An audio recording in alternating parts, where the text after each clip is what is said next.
Cet homme sans enfant, éduqué par la vie.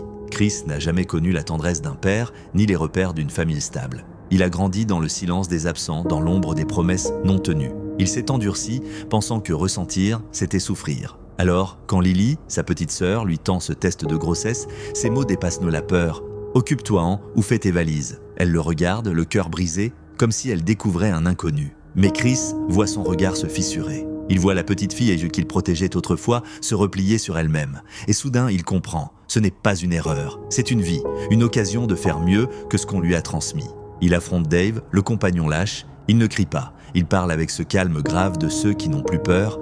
Ce bébé est la meilleure chose qui te soit arrivée. Tu le verras peut-être pas maintenant, mais un jour, tu comprendras. Puis Chris se rend chez Jane, celle qu'il a blessée, celle qu'il a aimée trop mal. Il s'excuse, il lui tend une bague, il veut réparer. Mais elle secoue la tête, les larmes aux yeux. Certaines choses ne se recollent pas, Chris.